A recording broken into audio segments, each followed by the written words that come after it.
நாம் அவரை மறந்து விடுகிறோம்.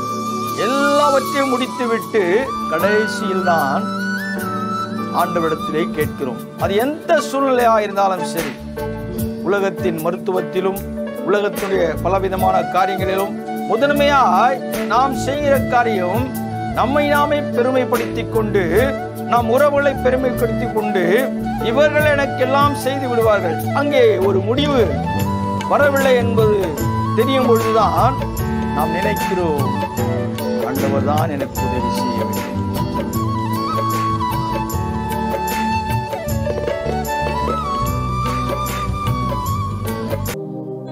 கிறிஸ்துக்குள் பிரியமானவர்களே, செம்பியம் தமிழ் பாப்டிஸ்ட் திருச்சபை சார்பாக இந்த நாளில் உங்களை தொலைக்காட்சியில் சந்திப்பதில் மிகுந்த சந்தோஷம் அடைகிறோம்.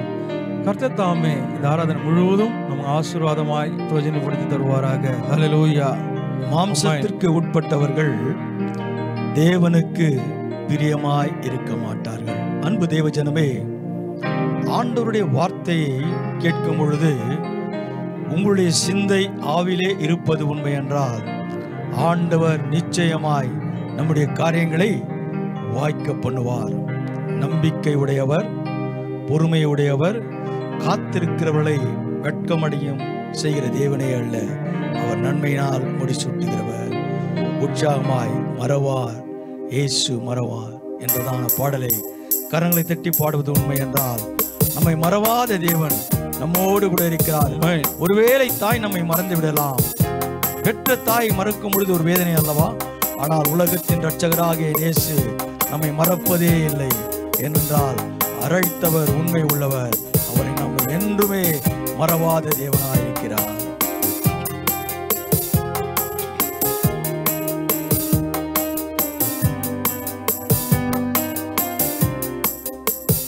மறவார் இயேசு மறவார், உன்னை உருவாக்கிய இயேசு மறவார். மறவார் இயேசு மறவார், உன்னை உருவாக்கிய இயேசு மறவார். அழைத்தவர் உன்னை மறவார், அபிஷேகம் செய்தவர் மறவார். அழைத்தவர் உன்னை மறவார், அபிஷேகம் செய்தவர் மறவார்.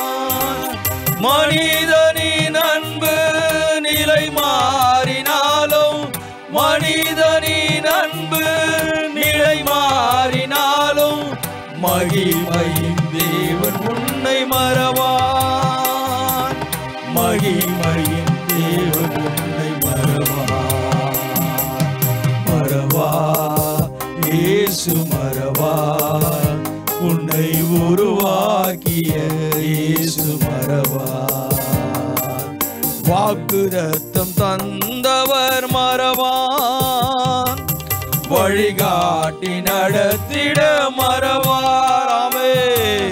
வாக்குத்தத்தம் தந்தவர், உனக்கு வாக்கு கொடுத்தவர் உலகத்தின் இரட்சகராகிய இயேசு அல்லவா? நடத்திட மறவார்.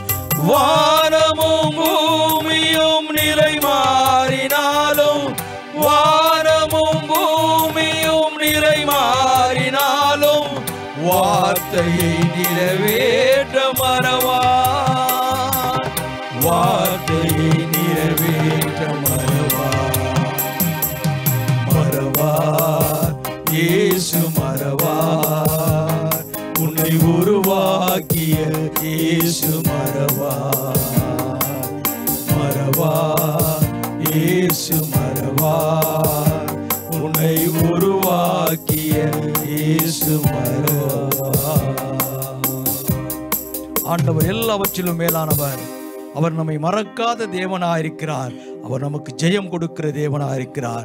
அந்த ஜெயம் கொடுக்கிற கிறிஸ்துவை, என்னை பலப்படுத்துகிற கிறிஸ்துவினாலே எனக்கு எல்லாவற்றையும் செய்ய பலன் உண்டு என்று சொல்லும்படியாய் ஆண்டவர் நம்மை உயிர்ப்பிக்க வல்லவராயிருக்கிறார். கிறிஸ்து இயேசுவுக்குள் எந்த ஆவி சாவுக்கு ஏதுவான காரியங்களை உயிர்ப்பிக்குமோ அதே வல்லமையான காரியம் நமக்கு ஜெயம் கொடுக்கிற தேவன் ஆண்டவர் நிச்சயமாய் எனக்கு ஜெயம் கொடுப்பார் என்ற நிச்சயம் உங்களுக்குள்ளே இருப்பது உண்மை என்றால், இன்றைக்கு எந்த சூழ்நிலையில் இருந்தாலும் ஆண்டவர் நமக்கு ஜெயம் கொடுக்கிறவராயிருக்கிறார்.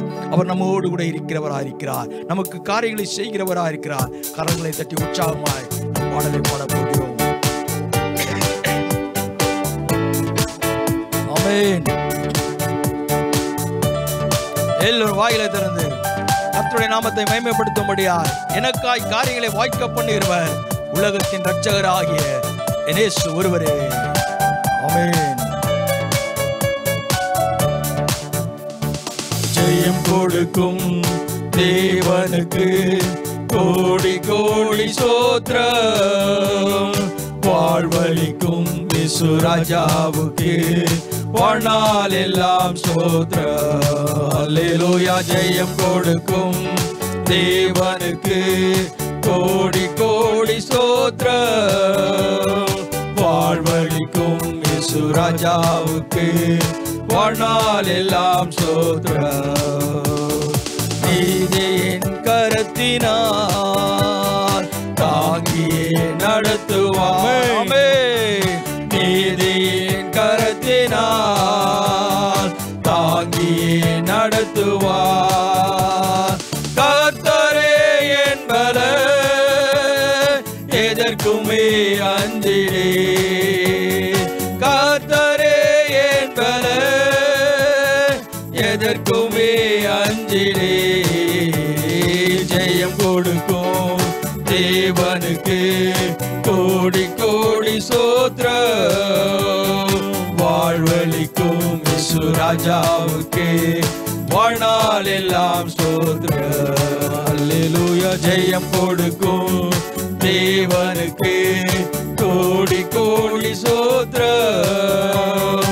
வாழ்வளிக்கும் இயேசு ராஜாவுக்கு வாழ்நாள் எல்லாம் ஸ்தோத்திரம். கர்த்தர் உன்னோடு கூட பேசுகிறவர். அவருடைய வார்த்தையிலே வல்லமை இருக்கிறது. நீ நம்பினாய் காரியங்கள் உனக்கு வாய்க்கப்படும் என்று சொல்கிறார். எந்த பொறுமையோடு கூட ஆண்டவரே இத்தனை வருட காலமாய் இத்தனை மாத காலமாய் நான் பொறுமையோடு கூட இருக்கிறேனே, நான் உமக்காய் காத்து கொண்டிருக்கிறேனே, என்னுடைய வாழ்க்கையில இன்னுமாய் காரியங்கள் வாய்க்கப்படவில்லை நினைக்கிறாயா? ஆண்டவர் ஜெயம் கொடுக்கிற தேவன் உனக்காய் எல்லாவற்றையும் அற்புதம் செய்கிறவராயிருக்கிறார். இன்றைக்கு வாழ்க்கையிலே ஒரு பெரிய அற்புதம் கிடைக்க போகிறதாம், ஒரு நன்மை கிடைக்க போகிறதாம். அவர் தான் ஜெயம் கொடுக்கிற என் கிறிஸ்து. காத்திருந்தாய் அல்லவா? பொறுமையோடு கூட இருந்தாய் அல்லவா? அவரே நம்பினாய் அல்லவா? ஆண்டவர் இன்றைக்கு அற்புதத்தை செய்ய போகிறார். அற்புதம் செய்பவர், அகிலம் படைத்தவர். ஆமென். அற்புதம் செய்பவர், அகிலம் படைப்பவர். யுத்தத்தில் வல்லவர், மீட்பர் ஜெயிக்கிறார். யுத்தத்தில் வல்லவர், மீட்பர் ஜெயிக்கிறார். ஜெயம் கொடுக்கும் தேவனுக்கு கோடி கோடி ஸ்தோத்திரம்.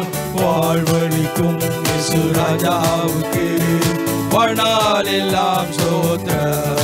அல்லேலூயா. ஜெயம் கொடுக்கும் தேவனுக்கு கோடி கோடி ஸ்தோத்திரம். வாழ்வளிக்கும் இயேசு ராஜாவுக்கு வாழ்நாள் எல்லாம் ஸ்தோத்திரம். நீ ஒருவனாயிருந்து ஆயிரங்களை துரத்துவாய். ஆண்டவர் யோசுவாவுக்கு சொன்னார் அல்லவா, என்று ஒருவேளை நீ திகைப்போடு கூட இருக்கிறார், யார் எனக்கு உதவி செய்வார்? ஆண்டவரே, நான் பலனற்ற நிலைமையிலே இருக்கிறேனே, நம்பிக்கை இல்லையே, என்னுடைய வாழ்க்கையில நம்பிக்கையற்ற சூழ்நிலை என்று ஒருவேளை வேதனோடு கூட கண்ணீரோடு கூட இருக்கிறாயாம்.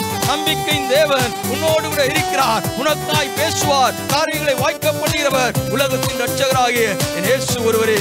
அவரிடத்திலே பேசு, அவரிடத்திலே கேள், காரியங்கள் வாய்க்க பெற போகிறதா?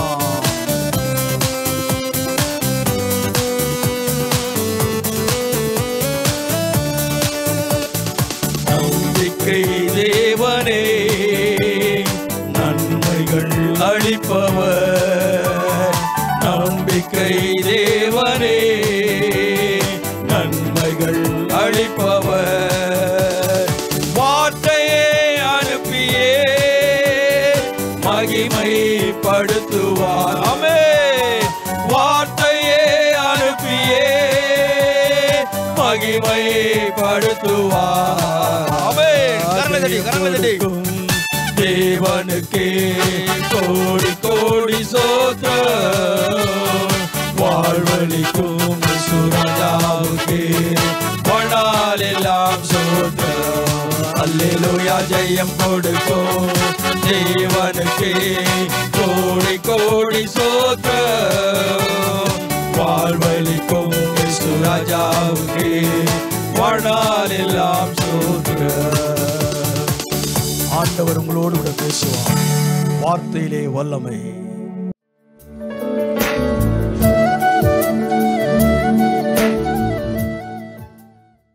ஆண்டவரும் இரட்சகரும் மீட்பெருமாகிய இயேசு கிறிஸ்து நாமத்தில் உங்களை வாழ்த்துகிறேன். இந்த நாளிலும் கூட சத்தியத்தின் திருவார்த்தை கேட்கும்படியாய் ஆவலோடு கூட இருக்கிற என் அன்பு மக்களோடு கூட என் இயேசு பேசுவார். வாசியுங்கள். ரோமர் 8ஆம் அதிகாரம் 25ஆம் வசனம். நாம் காணாததை நம்பினோமாகில் அது வருகிறதற்கு பொறுமையோடு கூட காத்திருப்போம். நாம் காணாததை நம்புவோமாகில் அது வருவதற்கு பொறுமையோடு கூட காத்திருக்க வேண்டும். அதுதான் விசுவாசம் என்பது. நம்பப்படும் உறுதியும் காணப்படாதவர்கள் நிச்சயம். இங்கே நாம் காரியங்களை சிந்திக்கும் பொழுது ஒருவேளை சிந்தனைக்கு அது மாறாய் இருக்கும். இது நடக்குமா, இப்படி நடக்க முடியுமா என்ற ஒரு கேள்விக்குறிதான். ஆனால் வேதத்திலே ஆண்டவர் ஒரு காரியத்தை நமக்கு சொன்னால் சொன்னதுதான்.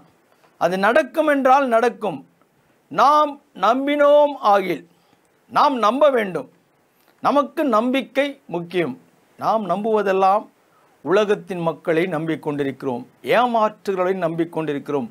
கொடுக்கிறேன் என்று சொல்வார்கள், கேட்கும் பொழுது இல்லை என்று சொல்வார்கள். எத்தனை பெரிய வேதனை! ஆனால் என் தேவனாகிய கர்த்தர் அப்படி பொய் சொல்லுகிற தேவனே அல்ல, பொய் உரையாதவர். நாம் அவரை மறந்து விடுகிறோம். எல்லாவற்றையும் முடித்துவிட்டு கடைசியில்தான் ஆண்டவரிடத்திலே கேட்கிறோம். அது எந்த சூழ்நிலையாக இருந்தாலும் சரி, உலகத்தின் மருத்துவத்திலும் உலகத்தினுடைய பலவிதமான காரியங்களிலும் முதன்மையாய் நாம் செய்கிற காரியம் நம்மை நாமே பெருமைப்படுத்தி கொண்டு, நாம் உறவுகளை பெருமைப்படுத்தி கொண்டு, இவர்கள் எனக்கெல்லாம் செய்து விடுவார்கள், அங்கே ஒரு முடிவு வரவில்லை என்பது தெரியும் பொழுதுதான் நாம் நினைக்கிறோம், ஆண்டவர் தான் எனக்கு உதவி செய்ய வேண்டும். யோசித்து பாருங்கள். முதலாவது தேவனுடைய ராஜ்யத்தையும் அப்படி நீதியையும் தேடுங்கள், எல்லாம் கொடுக்கப்படும். நாம் அவரை மறந்து விடுகிறோம், அவருடைய நீதியை மறந்து விடுகிறோம், அவர் ராஜ்யத்தை மறந்து விடுகிறோம். ஆனால் நமக்கு தெரிந்த நீதி நியாயமெல்லாம் உலகத்தில் பொய் உரைக்கின்ற மக்களோடு கூட இணைந்து கிறிஸ்துவன் என்று சொல்லிக்கொண்டு கிறிஸ்துவர்கள் என்று பேசும்படியாய் காணப்படுகின்ற மக்களிடத்திலே தான் நாம் ஓடுகிறோம். அன்பு தேவ ஜனமே, தீர்மானித்து கொள்ளுங்கள். நாம் காணாததை நம்புவோமாகில், இன்றைக்கு தீர்மானித்து ஆண்டவர் எனக்காய் எல்லாவற்றையும் செய்து முடிக்கிற தேவனாயிருக்கிறார், எனக்காய் யாவையும் செய்து முடிப்பார் என்ற நிச்சயம் நமக்குள் இருப்பது உண்மை என்றால், அந்த நம்பப்படல் உறுதியும் காணப்படாத நிச்சயம் ஆண்டவர் இன்றைக்கு நம்மோடு கூட பேசுகிறவராயிருக்கிறார். எடுத்துக்கொள்ளுங்கள். ஆதியாகமம் 37ஆம் அதிகாரம் 7ஆம் வசனம். நாம் வயலில் அறுத்த அரிகளை கட்டிக்கொண்டிருந்தோம். அப்பொழுது என்னுடைய அரிக்கட்டு நிமிர்ந்திருந்தது. உங்கள் அரிக்கட்டுகள் என் அரிக்கட்டை சுற்றி வணங்கி நின்றது என்றான். இங்கே ஒரு குடும்பத்தினுடைய சூழலை பார்க்கிறோம். சகோதரன் சொல்கிறார், அரிக்கட்டுகளை கட்டும் பொழுது என்னுடைய அரிக்கட்டு நிமிர்ந்து நிற்கிறது, உங்களுடைய அரிக்கட்டு பார்க்கும்பொழுது எத்தனை பெரிய ஒரு குடும்பத்துடைய சூழ்நிலை தலை வணங்குகிறது என்று சொல்லப்படுகிறது. மீண்டும் அந்த வசனத்தை வாசியுங்கள். நாம் வயலில் அறுத்த அரிகளை கட்டிக் கொண்டிருந்தோம். அப்பொழுது என்னுடைய அரிக்கட்டு நிமிர்ந்திருந்தது. உங்கள் அரிக்கட்டு என் அரிக்கட்டை சுற்றி வணங்கி நின்றது. இவ்வளவுதான் வார்த்தை. இன்றைக்கு நாம் பேசுகின்ற வார்த்தை, நம்முடைய காரியங்கள் ஆண்டவர் நமக்குள் இருக்கும் பொழுது நாம் வெளிப்படையாய் சொல்லுகின்ற வார்த்தை, உங்களுடைய அரிக்கட்டுகள் என்னை வணங்கி நிற்கிறது என்று சொல்லும் பொழுது உடன் பிறந்த சகோதரருடைய மனநிலைமை மாற்றத்திற்குள் கடந்து போகிறது. யோசித்து பாருங்கள். இன்றைக்கு உன்னுடைய குடும்பத்திலும் அப்படிப்பட்ட சூழ்நிலை தான். ஆமென்று சொல்லிக் கொண்டிருக்கிறாய் அல்லவா? அன்பு தேவஜனமே, உன்னுடைய முன்னேற்றத்தை விரும்பாத மக்கள், உன்னுடைய ஆசீர்வாதத்தை விரும்பாத மக்கள், உன்னுடைய மேன்மையை ஏற்றுக்கொள்ளாத மக்கள், இங்கே யோசேப்பு சொல்கிறார், உங்களுடைய அரிக்கட்டுகள் என்னை வணங்கி நிற்கிறது என்று சொல்கின்ற மாத்திரத்தில் அடுத்த வசனத்தை வாசிங்கள். அப்பொழுது அவன் சகோதரர் அவனை பார்த்து நீ எங்கள் மேல் துரைத்தனம் பண்ணுவாயோ, நீ எங்களை ஆளப் போகிறாயோ என்று சொல்லி அவனை அவன் சொப்பனங்களின் நிமித்தம் அவன் வார்த்தைகளின் நிமித்தமும் இன்னும் அதிகமாய் பகைத்தார்கள். இதுதான் குடும்பத்தினுடைய சூழ்நிலை. அன்பு தேவஜனமே, யோசித்து பாருங்கள். இவர் கண்ட சொப்பனத்தை வெளிப்படுத்துகிறார். குடும்பத்தின் மக்கள் பேசுகின்ற வார்த்தை, நீ எங்களை ஆளப்போகிறாயா? யோசித்து பாருங்கள். கண்ட காட்சி சொல்லப்படுகிறது, ஆனால் ஏற்றுக்கொள்கின்ற மனப்பக்குவம் இல்லை. இன்றைக்கு அநேக குடும்பங்களிலே ஏற்றுக்கொள்கின்ற மனப்பக்குவம் இல்லை. அதனால தானே இன்னுமாய் நாம் ஆசீர்வாதத்தை இழந்தவர்களாய் காணப்படுகிறோம். ஆசீர்வாதம் இல்லாமல் வாழ்ந்து கொண்டிருக்கிறோம். பட்சித்த வருஷங்களின் விளைவை நான் திரும்ப அளிப்பேன் என்று சொல்கிறார். நீ இனி அலைந்து திரிவதில்லை என்று சொல்கிறார். ஆனால் இன்னுமாய் நீ அலைந்து கொண்டிருக்கிறாய். இன்னுமாய் உன்னுடைய குடும்பத்துடைய காரியங்கள், அநேக காரியங்கள் பட்சித்து போடப்படுகிறது, பட்சிக்கப்படுகிறது. ஏன்? இன்னுமாய் உன்னிடத்திலே ஒரு இணக்கம் இல்லை, ஒரு தாழ்மை இல்லை. நம்மிடத்திலே ஒரு தாழ்மையற்ற சூழ்நிலையிலே வாழ்ந்து கொண்டிருக்கிறோம். கிறிஸ்தவன் என்று சொல்லுகிறோம், கிறிஸ்துவின் அன்பை பேசுகிறோம், கிறிஸ்துவின் அன்பை கேட்கிறோம். ஆனால் நம்மிடத்தில் தாழ்மை இருக்கிறதா? சொல்லப்படுகின்ற வார்த்தை கேட்கிறாமா? ஒருவேளை உன்னுடைய போதகர் பேசும்பொழுது அல்லது ஊழியக்காரர்கள் பேசும்போது அதற்கு எதிர்மாறாய் பேசுகின்ற அனுபவத்தோடு கூட ஒருவேளை இருப்பது உண்மை என்றால் மாற்றிக்கொள்ளுங்கள். ஆண்டவர் நமக்காய் சொல்லுகின்ற வாக்கின் வார்த்தை உண்மை. அது ஒரு நாளும் பொய் சொல்லாது. அது ஒரு நாளும் நம்மை இழிவான இடத்திலே கொண்டு போய் நிறுத்தாது, அழிவை நாடாது, அழிவுக்கு நேராய் கொண்டு போகாது. நாம் அதை வேறு விதமாய் எண்ணும்போதுதான் நம்முடைய சூழ்நிலை மாறுகிறதாம், நம்முடைய சூழ்நிலை மாற்றப்படுகிறது. அன்பு தேவஜனமே, இன்றைக்கு உங்களுக்குள்ளே ஒரு இணக்கம் இல்லை என்றால் எப்படி குடும்பம் மாறும்? குடும்பத்திலே சாட்சி இருக்க வேண்டும். குடும்பத்திலே சாட்சி இருக்கும் பொழுதுதான் திருச்சபையில் சாட்சி காணப்படும். திருச்சபையில் சாட்சி காணப்படும் பொழுதுதான் சமுதாயத்தில் சாட்சி விளங்கும். நம் குடும்பத்திலே ஒரு உண்மையற்ற நிலைமையாய் இருப்பது உண்மை என்றால் நாம் எதை செய்தாலும் அது வீணாய் மாறிவிடும். நம்புவோமாகில் எப்படி நம்புவோம்? மேன்மை அடையும்படியாய் சொல்கிறானே, உங்களுடைய அரிக்கட்டுகள் என்னை வணங்கி நிற்கிறது என்று சொல்கிற நேரத்திலே நீர் என்னை ஆளப்போகிறையா என்ற கேள்வி, எதிர்மாறான பேச்சு. அடுத்த வசனம் சொல்லுகிறது, அவன் வேறொரு சொப்பனம் கண்டு தன் சகோதரரை நோக்கி நான் இன்னும் ஒரு சொப்பனத்தை கண்டேன். சூரியனும் சந்திரனும் 11 நட்சத்திரங்களும் என்னை வணங்கினது என்றான். இந்த ஒரு தீர்க்கதரிசனமான வார்த்தைக்கு இப்படிப்பட்ட பிரச்சனை. நான் இன்னும் ஒரு சொப்பனத்தை கண்டேன், சூரியனும் சந்திரனும் 11 நட்சத்திரங்களும் என்னை வணங்குகிறது. யோசித்து பாருங்கள், வணங்குகிறது என்று சொல்லுகின்ற காரியத்திலே ஒரு பெரிய மாறுதல் காணப்படுகிறது. இன்றைக்கு நாமும் கூட என்னை பார்த்தவர் வணக்கம் வைக்கிறார், ஸ்தோத்திரம் சொல்கிறார் என்று சொல்லும்பொழுது மற்றவர்களுக்கு அப்படிப்பட்டதான வணக்கத்தையும் ஸ்தோத்திரத்தையும் சொல்லவில்லை என்றால் அவருக்குள் ஒரு இருதயத்தின் மாறுதல் காணப்படுகிறது. அன்பு தேவ ஜனமே, யோசித்து பாருங்கள், உங்கள் இருதயங்களை ஸ்திரப்படுத்துங்கள். ஆண்டவருடைய நன்மை நாம் பெற்றுக்கொள்ள வேண்டும் என்றால், அவருடைய ஆசீர்வாதத்தை பெற்றுக்கொள்ள வேண்டும் என்றால் நமக்கு முன்பாய் சொல்லப்படுகின்ற வார்த்தை என்ன? சகோதரன் சொல்கிறார், நான் இன்னும் ஒரு சொப்பனத்தை கண்டேன், சூரியனும் சந்திரனும் 11 நட்சத்திரங்களும் என்னை வணங்குகிறது. ஒரு ஆசீர்வாதம் குடும்பத்திலே இருப்பது உண்மை என்றால் அது நல்லது தானே? ஏற்றுக்கொள்ள முடியவில்லை. நாம் நினைப்பதெல்லாம் நான், என்னுடைய குடும்பம், நான், என்னுடைய பிள்ளை, ஒரு பிள்ளையை ஒரு விதமாய் பார்த்து கொண்டிருக்கிற சூழ்நிலை.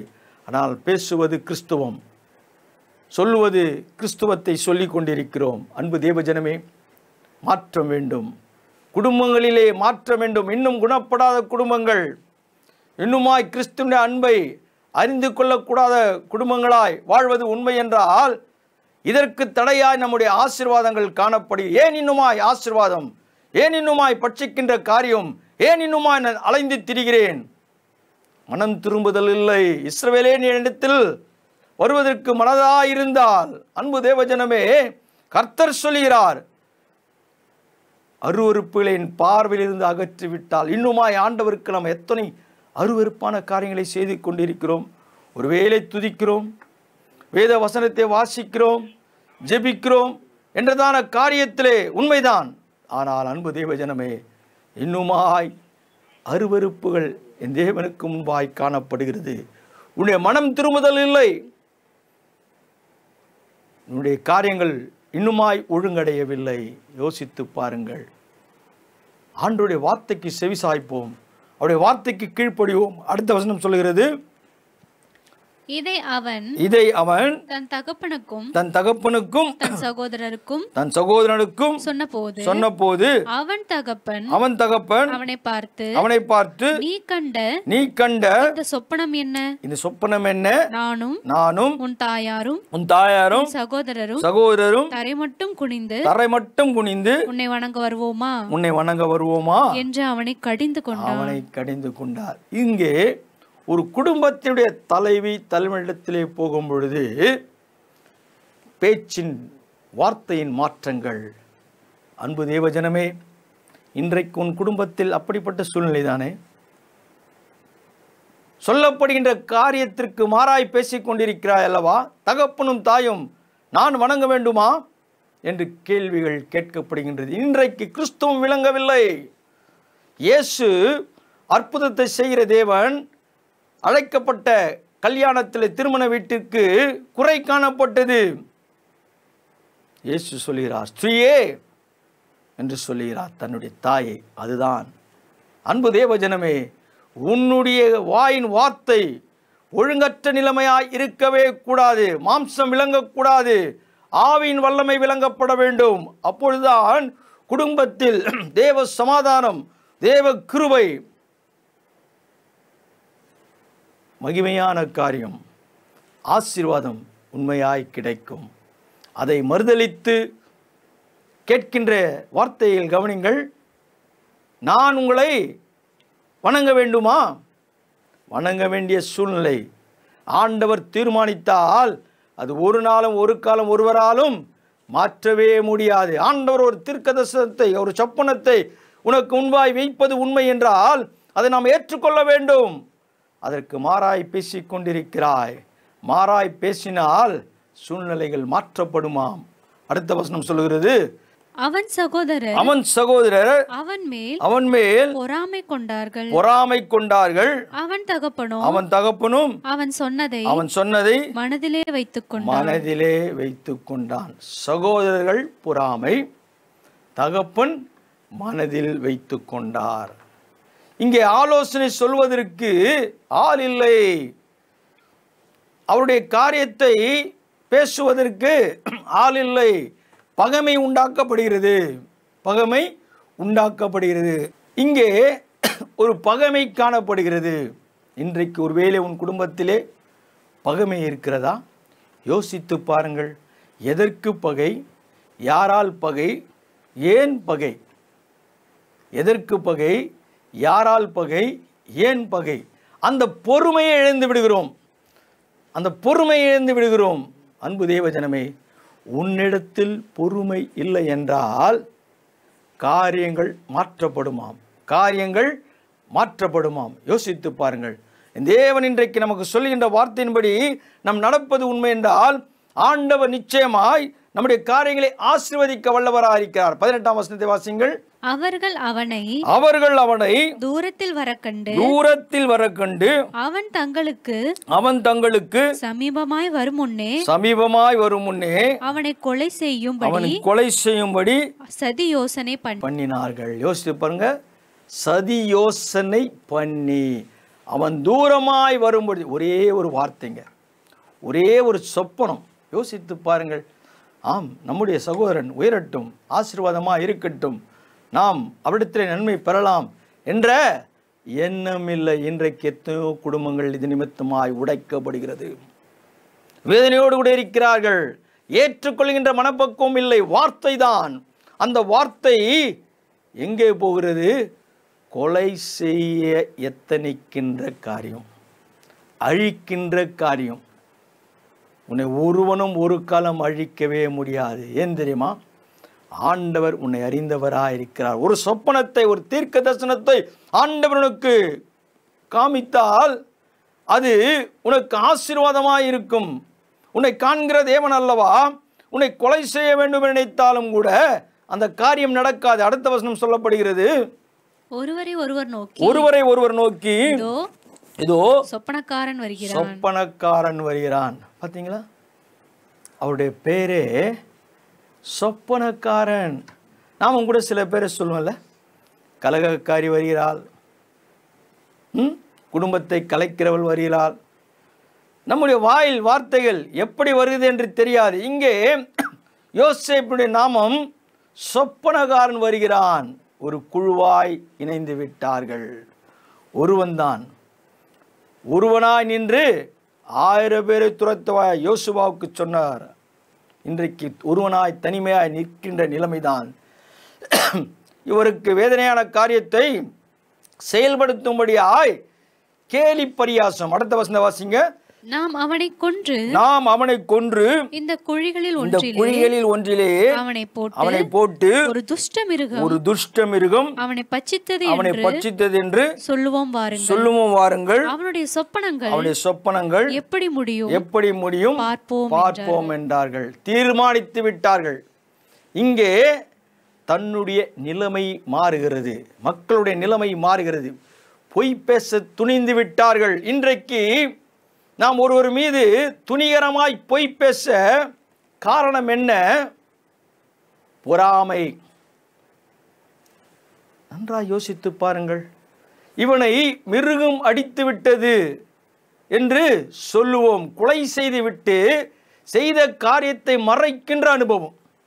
அன்பு தேவஜனமே, இன்றைக்கு செய்த காரியத்தை மறைக்கலாம், பொய் சொல்லலாம் என்று தீர்மானிக்கலாம். உன்னோடு கூட பல பேர் இணையலாம், பல பேர் பேசலாம். ஆனால் தேவன் தீர்மானித்ததை ஒரு நாளும் ஒரு காலம் ஒருவனாலும் மாற்றவே முடியாது. சோதனை வரும், பிரச்சனை வரும், வேதனையாய் காணப்படுகின்ற சூழ்நிலை இருக்கும். ஆனால் தெய்வத்திற்குள்ளே நிலைத்திருக்கும் பொழுது ஆண்டவர் உனக்கு சொன்னதான காரியத்தை ஆண்டவர் நிறைவேற்றுகிறவராய் நீ பொறுமையோடு கூட காத்திருக்கும் பொழுது நான் நம்புவேனாகில் நீ நம்பினது உண்மை என்றால் ஆண்டவர் உனக்கு குறித்ததை அவர் நிறைவு செய்கிறவராயிருக்கிறார்.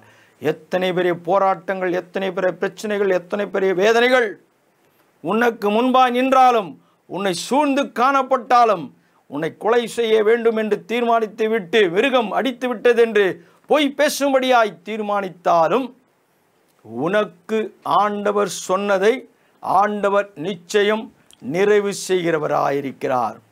அவராலே செய்யக்கூடாத காரியங்கள் ஒன்றுமே இல்லை. வல்லமை உள்ள தேவனாகிய கர்த்தர் உனக்கு சொல்லி கொண்டிருக்கிறார். நிச்சயம் அப்படியாய் செய்வார். நீ அவரை நம்பு, அவரை விசுவாசி, அவருக்காய் காத்திரு, அவர் மேல் நம்பிக்கையாயிரு, பொறுமையாயிரு. ஆண்டவர் பெரிய காரியங்களை செய்வார். ஜெபம் செய்வோம். கிருபையும் இரக்கமும் பரிசுத்தம் நிறைந்த நல்ல பிதாவே, இந்த மனமகிழ்ச்சியான நாளுக்காய் நன்றி ஆண்டவரே. இந்த நாளிலே சத்தியத்தின் திருவார்த்தை மக்களுக்கு போதிக்கப்பட்டது. அதன்படி ஆண்டவரை நம்பிக்கையோடு பொறுமையோடு காத்திருப்பது உண்மை என்றால், காரியங்களை வாய்க்க பண்ணுகிறவர், காரியங்களை நிறைவு செய்கிறவர் நீர் ஒருவர் மாத்திரம். உமக்கே நன்றி. இயேசுவின் வல்லமை நாமத்தில் பிதாவே, ஆமேன். என் ஆத்மாவே கர்த்தரை ஸ்தோத்திரி, என் முழு உள்ளமையோட பிரசநாமத்தை ஸ்தோத்திரி. ஆத்மாவே கர்த்தரை ஸ்தோத்திரி, அவர் செய்த சகல உபகாரங்களை மறவாதே. ஆமேன். நம்முடைய கர்த்தராகிய இயேசு கிறிஸ்துவின் கிருபையும் பிதாவுடைய அன்பும் பசுரைக்குமும் விசேஷமாய் இந்த நாளிலே சத்தியத்தின் திருவார்த்தை கேட்ட மக்களோடு சமாதானத்தின் கிருபை இன்றும் என்றும் சதா காலம் இருப்பதாக. ஆமேன். ஆமேன். God bless you. கர்த்தர் உங்களை ஆசீர்வதிப்பாராக. ஆமேன்.